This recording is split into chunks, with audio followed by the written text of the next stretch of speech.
कल जनसंख्या दिवस है और उससे ठीक पहले आबादी को लेकर देश में बड़ी महाभारत छिड़ गई है। इस महाभारत की शुरुआत हुई आरएसएस के मुखपत्र ऑर्गेनाइजर में आबादी पर लिखे गए एक संपादकीय के जरिए। आरएसएस ने पत्रिका में लिखा, कुछ खास हिस्सों में मुस्लिम आबादी में बेतहाशा वृद्धि हुई है। लेख में कहा गया, राष्ट्रीय स्तर पर जनसंख्या स्थिर होने के बावजूद ये सभी धर्मों और क्षेत्रों में समान नहीं है। सीमावर्ती हिस्सों के बहुत से इलाकों में मुस्लिम आबादी तेजी से बढ़ रही है। सीमावर्ती राज्यों पश्चिम बंगाल, बिहार, असम और उत्तराखंड में अप्राकृतिक रूप से मुसलमानों की आबादी बढ़ी है। इस पर राष्ट्रीय जनसंख्या नीति की आवश्यकता है ताकि जनसंख्या सामान्य तौर पर नियंत्रित हो सके। लेख में आगे लिखा गया कि अगर मूल आबादी ही बदल गई तो जनगणना के बाद संसद में कुछ सीटें हारने का खतरा है। इसमें मुस्लिम जनसंख्या वृद्धि के पीछे घुसपैठ को भी बड़ी वजह बताया गया है। जनसंख्या रिपोर्ट में हिंदू मुसलमान हुआ तो सियासत सातवें आसमान पर पहुंच गई। बीजेपी ने इसके दुष्परिणाम गिनाते हुए जनसंख्या नियंत्रण कानून की वकालत भी कर डाली। परंतु जनसंख्या का संतुलन किसके लिए चुनौती है और किसके लिए अवसर है, ये इन चुनावों के परिणामों ने भी दर्शाया है।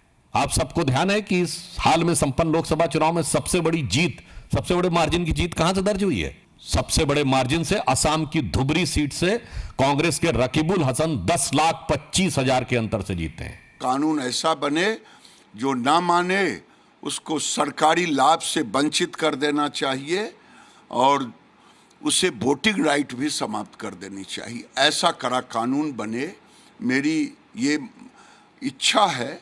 और ये भी है कि सड़क से लेकर संसद तक इस पर बहस। बीजेपी ने इसके जरिए कहीं न कहीं विपक्षी दलों की तुष्टीकरण पॉलिटिक्स पर निशाना साधा तो विपक्ष ने भी कमान संभाल ली। के पास और कौन सा एजेंडा है?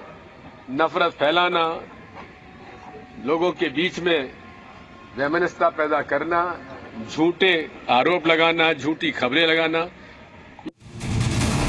अब बंगाल, असम, उत्तराखंड और बिहार पर खास तौर पर जोर दिया गया तो हमने वहां का डेमोग्राफिक डेटा खंगाला। उस डेटा के बारे में भी हम आपको बताएंगे कि क्या वाकई बॉर्डर एरियाज में मुस्लिम आबादी बढ़ी है या फिर ये सिर्फ एक एजेंडा है। उससे पहले ये सवाल भी है कि आखिर आरएसएस ने जनसंख्या का मुद्दा अभी क्यों उठाया, बिहार बंगाल को लेकर निशाना क्यों साधा गया, संपादकीय में मुस्लिम आबादी में वृद्धि को खतरा क्यों बताया गया। तो इसके पीछे बड़ा कारण 11 जुलाई को यानी कल जनसंख्या दिवस का होना है। दूसरा, बिहार और बंगाल में बीजेपी लगातार तुष्टीकरण के आरोप लगाती आई है। और तीसरा, बढ़ती जनसंख्या भविष्य में संसदीय क्षेत्रों में परिसीमन को प्रभावित कर सकती है और इसमें अगर हिंदू घटे तो सीटें भी घट सकती हैं। अब सवाल ये भी उठता है कि जनसंख्या वृद्धि में हिंदू मुसलमान का तड़का लगाने पर मुस्लिम समाज के लोग क्या सोचते हैं। ये जो है मुसलमानों में ज़्यादातर घटता चला जा रहा है, ये बढ़ नहीं रहा है। और ये लोगों की सोच है और लोगों को अंदर सोच ऐसी फैलाई जा रही है, मुसलमानों के खिलाफ एक नेगेटिव बनाया जा रहा है और उनको भड़काने की जो है कोशिश की जा रही है कि मुसलमानों का जो है जनसंख्या बढ़ रहा है और वो कब्जा कर लेंगे और उनकी हुक्मरानी आ जाएगी। ऐसा नहीं है। हालांकि ऑर्गेनाइजर में जनसंख्या वृद्धि के समूचे देश पर घातक परिणामों का जिक्र किया गया तो वर्ग विशेष की जनसंख्या बढ़ने के दुष्प्रभावों का भी जिक्र किया गया। इसी बहाने ममता बनर्जी से लेकर राहुल गांधी पर तुष्टीकरण के घातक तीर भी चलाए गए।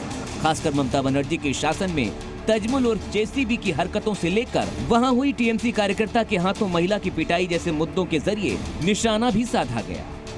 हर वर्ष जनसंख्या दिवस की तारीख आती है और इसी तरह हर बार सवाल उठाए जाते हैं, लेकिन नीतियां वहीं की वहीं धरी रह जाती हैं जहां से उन्हें हर बार निकाला जाता है। समाधान किसी के पास नहीं। ब्यूरो रिपोर्ट, जी मीडिया।